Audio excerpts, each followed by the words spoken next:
বাসা থেকে বের হয়ে রাস্তা দিয়ে হাঁটছিলাম। কিছুই ভালো লাগছিল না। যেদিকে যাই সবাই শুধু একটাই কথা বলে, আমি বেকার। আমি কেন কিছু করছি না? আমি কেন পরিবারের বোঝা হয়ে বসে আছি? বাবা মা তো আমায় বাড়ি থেকে বের করে দিলেই বাঁচে। রাস্তা দিয়ে হাঁটছিলাম, তখনই নিজের আইফোন 13 বেজে উঠল। আমি তাকিয়ে দেখলাম মিতুর ফোন। মিতু আমার জিএফ। মিতু আমায় প্রতিদিন কল দিয়ে আমার খোঁজ নেবে, খাবার খেয়েছি কিনা, কি করছি, সবার বলা কথায় যাতে কান না দেয়। আমি একটা হাসি দিয়ে ফোন রিসিভ করলাম। তখন মিতু বলে, কই তুমি? আমি পার্কে বসে আছি। থাকো, আমি আসছি। কিছু সময় পর মিতু আসলো, কিন্তু মিতু কোনো কথা বলল না। মুখটা কেমন যেন শুকিয়ে আছে। আমি তখন বললাম, কি হয়েছে? আমার হাসি খুশি মুখটা কালো হয়ে আছে কেন? রাজ দেখো, আই এম সরি। তোমাকে অনেক সময় দিয়েছি, কিন্তু আমি আর পারছি না। তুমি আজকে 1 দিন ধরে কোনো একটা কাজের ব্যবস্থা করতে পারোনি। আমাদের আর এখন কোনো কিছু হবে না। কালকে আমায় দেখতে ছেলেপক্ষ এসেছিল। আমায় দেখে তাদের পছন্দ হয়েছে, আর আমারও ছেলে পছন্দ হয়েছে। কি বলছো এসব তুমি? তোমার ছেলে পছন্দ হয়েছে? যা শুনছো সেটাই সত্যি। ছেলে বিদেশে চাকরি করে, সে আমেরিকান সিপিএ, তাই সে আমার পরিবারের কাছেও ভালো। আরে তুমি কথা বলছো না কেন পরিবারের সাথে? তুমি প্রোটেস্ট করো। কি নিয়ে কথা বলবো? ছেলে বেকার? কি নিয়ে এই নিয়ে কথা বলবো? প্রোটেস্ট করবো? রাজ, রাজ, এভাবে লাইফ চলে না। তুমি বুঝতে পারছো না কেন?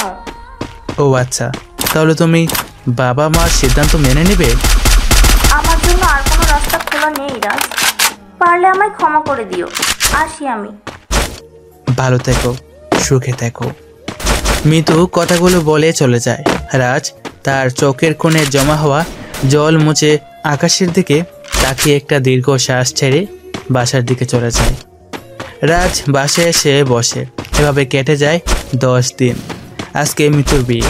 রাজ বসে আছে বাড়ির পাশে একটা পুকুর পাড়ে। তখন তিন্নি এসে বলে, টিউশনিতে যাচ্ছিস না? বাসায় বসে মা বাবার কথা শুনছিস, নিজের প্রেমিকার বিয়ে হয়ে যাচ্ছে, তা নিজেকে সহ্য করে যাচ্ছিস। তুই কবে নেলি? অনেকক্ষণ হলো। এত কিছু পরও চুপ থাকবি ভাইয়া? দায়িত্ব যখন কাঁধে এসে জমা হয়, সাথে বেকারত্ব, তখন চুপ করে থাকার মতো শান্তি আর কোথাও নেই। সবার সাথে তাল মিলিয়ে চলা আমার পক্ষে সম্ভব না রে আপু, কারণ আমরা হলাম মধ্যবিত্ত। আর মন খারাপ করে বসে থাকতে হবে না, বাসায় চল। মিতুর কথা শুধু তিন্নি ছাড়া কেউ জানে না। রাজ বাসায় এসে খাওয়া দাওয়া শেষ করে 2টা ঘুমের মেডিসিন খেয়ে ঘুমিয়ে পড়ে। 2 মাস পর, জন্মের পরই আমার মতো মধ্যবিত্ত পরিবারের বড় ছেলেকে সকালের আশা ভরসা হতে হয় সকালের আবদার পূরণের চাবিকাঠি। খুব অল্প বয়সেই কাঁধে তুলে নিতে হয় পরিবারের সবার দায়িত্ব, সবার ভালো থাকার উপায়। যার যাত্রা শুরু হয় ভারী ব্যাগ কাঁধে তোলার মধ্যে দিয়ে, যার মাধ্যমে জীবন যুদ্ধের প্রথম ধাপে উত্তীর্ণ হতে হয়। সে ব্যাগটা হয়েছে কখনো স্কুল ব্যাগ, আবার কখনো পরিবারের বাজারের ব্যাগ। আমাদের ছোট থেকেই শোনানো হতো পাশের বাড়ির কৌশলের ক্লাসে প্রথম হয়েছে, গানে খেলাধুলা প্রথম হয়েছে, ও ওটা করেছে, এটা করেছে, তোকেও ওর মতো হতে হবে। একটা জিনিস লক্ষ্য করে দেখলাম, পরিবারের বড় ছেলেরা অল্পতে সন্তুষ্ট থাকতে হয়। তাদের জীবনে চলার পথে বেশি কষ্ট, সবার অবহেলা, সবার কটু কথা শুনতে হয়। একটা পরিবারের পিতামাতার অবদান যেমন অতুলনীয়, ঠিক তেমনই পরিবারের বড় ছেলেদের অবদানও অতুলনীয়। বড় ছেলে মানে নিজের জীবন বিসর্জন দিয়ে কারো কাছে প্রিয় হতে না পারা। যাক, অনেক কথাই বললাম, এবার গল্পে যাওয়া যাক। আমার নাম রাজ। আমার পরিবার বলতে বাবা মা, সৎমা আর ছোট একটা ভাই আর ছোট বোন আছে। এদিকে আমার মা আমার নামে কি বলছেন সেটা শুনে আসুন আপনারা। নবাবের বাচ্চা পড়ে পড়ে ঘুমাচ্ছিস, বাসার কাজগুলো কে করবে শুনি? ঘরে বাজার নেই, টাকা পয়সা নেই, সব কিছু আমায় করতে হবে। ঘরে একটা হাতির দামড়া ছেলে বসে বসে অন্ন ধ্বংস করছে, কোনো কাজ করতে পারছে না। নিজের থেকে ছোট ছেলেরা চাকরি করছে, আর দামড়ার ছেলে বাসায় বসে বাবার ইনকাম করার টাকা দিয়ে খাবার খাচ্ছে। আহ মা, কি শুরু করেছো কি? সকাল হতে না হতেই তুমি শুরু করলে। কালকে কত রাতে বাসায় ফিরেছে জানো? ভাইয়া তো চাকরির জন্য চেষ্টা করছে, কিন্তু সব জায়গায় দুর্নীতি ছড়িয়ে আছে ভাইরাসের মতো। তিন্নিমা ভুল কি বলেছে? ভাইয়া খুব পড়ে পড়ে খাচ্ছে, ওর মতো ছেলেরা কত কিছু করছে। আর ও কি করছে? ঘরে বসে আছে। মেজো ভাইয়ার বড় ভাইয়ার সাথে কেমন করে কথা বলছিস তুই? তাহলে তুই কিছু করছিস না কেন?